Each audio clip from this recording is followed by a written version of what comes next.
9 ग्रह जब विपरीत हो जाएं, जीवन में ऐसी स्थिति आ जाए, सूर्य, चंद्र, बुध, शुक्र, सोम, राहु, केतु, तुला, शनि सब विपरीत हो जाएं, जब 9 ग्रह विपरीत किसी मनुष्य के हो जाएं, तो भी हनुमान जी कहते चिंता मत करना, एक ग्रह बाकी है।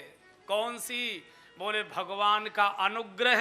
अगर सारे ग्रह भी विपरीत हो जाएंगे तो अभी भगवान का अनुग्रह शेष बचता है। उनका नाम मत छोड़ना, अनुग्रह आएगा अपने आप। अनुग्रह चाहिए, भगवान का अनुग्रह चाहिए। 9 ग्रहों से बड़ा है भगवान का अनुग्रह। हनुमान चालीसा में अनुग्रह आता है, सुगम अनुग्रह तुम्हारे तेते। तो हनुमान जी कहते अनुग्रह लेकर तो मैं आ जाऊंगा, चिंता सारे ग्रहों को जाने दो।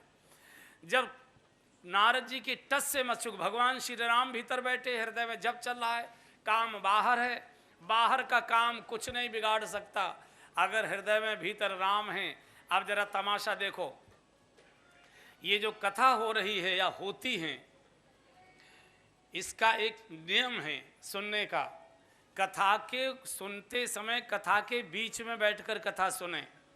पूछा गोस्वामी जी से कैसे सुने? बोले कथा के बीच में बैठकर सुने। बीच का अर्थ पंडाल नहीं है, बीच का अर्थ हॉल नहीं है। हॉल में तो जहाँ जगह मिले, पंडाल में तो जहाँ जगह मिले। कथा का बीच है, कथा के प्रसंग के बीच में अपने को बिठाइए और कथा सुनते सुनते आत्मनिरीक्षण करते जाइए कि जो प्रसंग चल रहा है, जिस प्रसंग की, जिस पात्र की चर्चा चल रही है, मेरा चेहरा, मेरा आचरण, मेरा व्यवहार, मेरा खान पान, मेरा स्वभाव किस पात्र से मिलता जुलता है। मैं कहीं गलत पात्र के बीच में तो नहीं बैठा हूँ जिसको भगवान मारने आ रहे हैं। ये श्री राम कथा पाला बदलने वाली कथा है, पार्टी बदलने वाली नहीं। पार्टी बदलना तो अच्छा नहीं माना जाता, पाला बदलना, खेल में पाले बदले जाते हैं। इधर कबड्डी खेली, इधर पाला बदल दिया। और जीवन भी एक खेल है, जीवन भी एक खेल है। इसका पाला बदलो। अभी तक हमको मालूम नहीं था किन के पास बैठना चाहिए था, हम तो गलत संगति में फंसे थे। अब हमको इधर से, हम तो रामा दल में आएंगे, हम रावण दल को छोड़ते हैं। इस कथा को श्रवण करते करते नारद जी के प्रसंग को अपने को बीच में बैठाओ कि मैं यहाँ कैसा लगता हूँ, इस प्रसंग में मैं कहाँ बैठा हुआ हूँ। ध्यान दीजिए, नारद जी समाधि में ध्यान में डूबे हैं, हृदय में भगवान के नाम का अविरल जप चल रहा है और बाहर कामदेव आक्रमण कर रहा है। लेकिन काम कला कछ मुनिहीन व्यापी, हृदय में अगर भगवान बैठे, उनके नाम का सुमिरन, उनकी याद बैठी है, मैं उनका सेवक हूँ और वे मेरे स्वामी हैं। दासोहम रामचंद्रस्य, दासोहम कौशलेंद्रस्य, दासोहम कृष्णचंद्रस्य। अगर भगवान हृदय में हैं और मैं भगवान का हूँ और भगवान मेरे हैं, केवल इतना भाव बनाए रखोगे, दुनिया की गंदी से गंदी जगह में, गंदी से गंदी संगत में भी जाकर बैठ जाओगे तो अभी आपके ऊपर कोई असर नहीं आएगा, भीतर से असर आया करता है।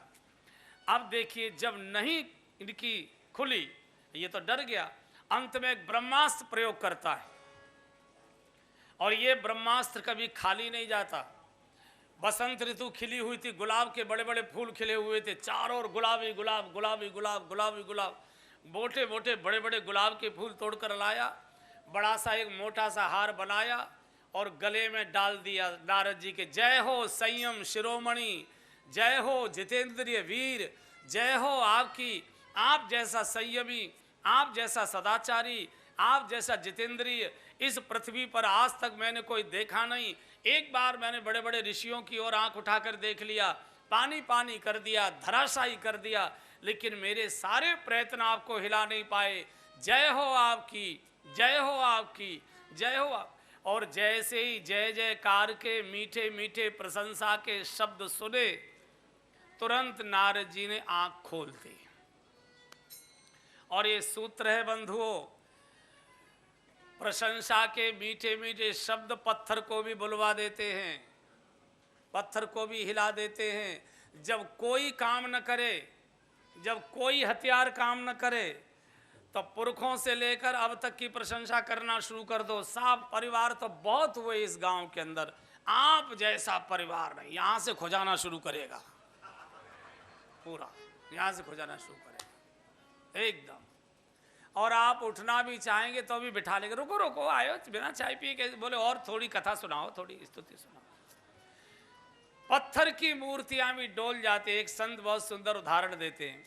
एक आदमी एक ज्योतिषी के पास गया, हाथ दिखाया तो कहा भाई हाथ तो बहुत अच्छा है, धन भी अच्छा है, सब चीज़ें अच्छी है, पर तेरी आयु रेखा कटी हुई है, अब तो लगता है कि 1 महीने में तेरी मौत हो जानी चाहिए।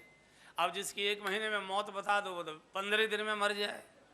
आ गया बड़ा सुस्त, बड़ा पीला पीला रंग हो गया। पत्नी ने पूछा क्या हुआ जी, एकदम कैसे बदल गए? बोले क्या करूं, ज्योतिषी ने बताया है कि तुम्हारी तो 1 महीने में मौत हो जाएगी, अभी तो कुछ घर परिवार भी नहीं संभला है, अब कैसे करें?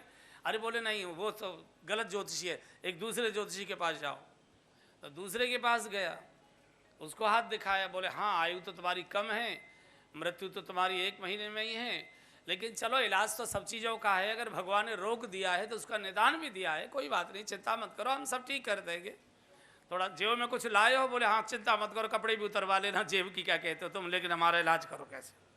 ये ज्योतिषी पहले जेब से लेते हैं, फिर कपड़े उतरवा लेते हैं, और फिर बाद में घर से निकलवा देते हैं, फिर बाद में घर खाली करवा देते हैं।